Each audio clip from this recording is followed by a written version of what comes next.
창세기부터 계시록까지 40개의 하나님 나라 이야기 바이블 40 스토리 28번째 이야기 포로 시대. 하나님께서는 여러 선지자를 보내 남유다의 멸망을 경고하셨지만 백성들은 끝내 하나님께 돌아오지 않았어요. 결국 하나님께서는 바벨론이라는 나라를 통해 남유다도 멸망시키셨고 많은 남유다 백성들이 바벨론의 포로로 끌려갔어요. 예루살렘 성도 완전히 파괴되었고 성전의 성물들도 모조리 빼앗겨 이스라엘은 황폐한 땅이 되었어요. 하나님께서는 바벨론 포로 시대에도 선지자들을 보내셔서 하나님의 뜻을 전하셨어요. 특별히 예레미야 선지자를 통해 이스라엘 백성이 70년 동안 바벨론의 포로로 있겠고 70년이 지난 후에는 다시 회복하실 것이라는 것을 알려주셨어요. 바벨론 왕은 포로로 잡혀온 이스라엘 왕족과 귀족 중에서 뛰어난 소년들을 선발하여 왕궁으로 데려와 바벨론의 학문과 언어를 배우게 하였어요. 그들에게 매일 왕이 먹는 음식과 포도주를 주었고 3년 동안 교육시킨 후에 왕을 모시게 하려고 하였어요.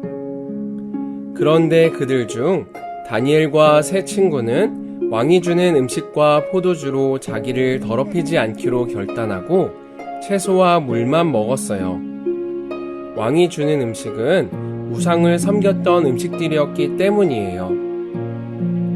하나님께서 이들과 함께 해주셔서 왕의 음식을 먹었던 다른 젊은이들의 얼굴빛보다 더 좋고 건강하게 하셨고 지혜와 판단력이 바벨론의 모든 지혜자들보다 뛰어나게 해주셨어요. 그래서 이들은 3년이 지난 후에도 왕궁에 남아 왕을 모시게 되었어요. 어느 날 바벨론 왕이 꿈을 꾸었는데 이 꿈 때문에 마음이 답답해서 잠을 이룰 수 없었어요.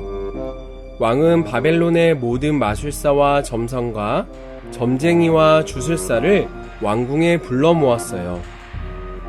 내가 꾼 꿈의 내용과 그 뜻을 이야기해주는 사람에게는 큰 상과 명예를 줄 것이다. 하지만 내 꿈이 무슨 꿈인지 말하지 못한다면 너희는 반드시 죽을 것이다. 그들이 왕에게 말했어요. 왕이시여, 꿈의 내용을 말씀해주지 않으시면 저희가 꿈의 내용을 해석할 수 없습니다. 왕께서는 너무 어려운 일을 원하고 계십니다. 그러자 바벨론 왕은 크게 화를 내며 말했어요. 너희가 꿈의 해석을 거짓으로 꾸며 말할 셈이더냐? 바벨론 왕은 크게 화가 나서 바벨론의 모든 지혜자들을 죽이라고 명령했고 다니엘과 그의 친구들도 이제 죽을 처지가 되었어요. 다니엘과 세 친구는 이 소식을 듣고 함께 모여 하나님께 간절히 기도드렸어요. 그날 밤 하나님께서 환상을 통해 다니엘에게 그 꿈의 비밀을 알려주셨어요. 다니엘이 바벨론 왕에게 나아가 말했어요. 왕의 꿈은 오직 하늘에 계신 하나님만이 유일하게 그 비밀을 알려주실 수 있습니다. 하나님께서는 왕에게 장래일을 보여주신 겁니다. 다니엘은 왕에게 먼저 꿈의 내용을 이야기했어요.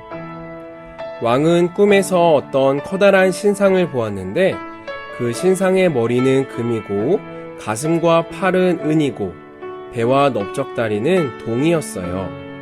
그리고 그 종아리는 철이고 발은 철과 진흙이 섞여 있었어요. 왕이 신상을 보고 있는데 한 돌이 어디선가 날아와 철과 진흙으로 된 신상의 발을 쳐서 부수어 버렸고 신상은 모두 산산조각이 나서 먼지와 같이 바람에 날려 흔적도 남지 않았어요. 그러나 신상을 친 돌은 매우 큰 산이 되어 온 땅을 덮었어요. 다니엘은 바벨론 왕에게 이제 꿈의 뜻을 설명해 주었어요. 금으로 된 머리는 바벨론 왕을 뜻합니다. 은으로 된 가슴과 팔은 바벨론 뒤를 이어 다른 나라가 일어나게 되지만 바벨론만큼 크지는 못할 것입니다. 동으로 된 배와 넓적다리는 세 번째 나라로 온 땅을 다스릴 것이고, 철로 된 종아리는 네 번째 나라로 철처럼 강할 것입니다. 그리고 철과 진흙이 섞인 발은 그 나라가 나누어질 것을 말해주고 있습니다. 그리고 다니엘은 꿈에 등장한 한 돌에 대해서도 말해주었어요. 하나님께서 한 나라를 세우실 것입니다. 그 나라는 절대로 멸망하지 않을 것이며 다른 백성에게 넘어가지도 않을 것입니다. 오히려 이 나라가 다른 모든 나라를 쳐서 멸망시키고 영원히 설 것입니다. 꿈의 내용과 해석을 들은 바벨론 왕은 다니엘에게 엎드려 절했어요. 너희 하나님은 모든 신들의 신이시요 모든 왕들의 주인이시도다. 바벨론 왕은 다니엘을 가장 높은 지위에 앉히고 바벨론 온 지방을 다스리게 하였어요. 다니엘과 세 친구는 바벨론의 포로 생활 가운데서도 하나님 앞에 스스로 거룩하게 행하며 죽음의 위기 앞에서도 우상에게 절하지 않고 하나님을 신실하게 믿었어요.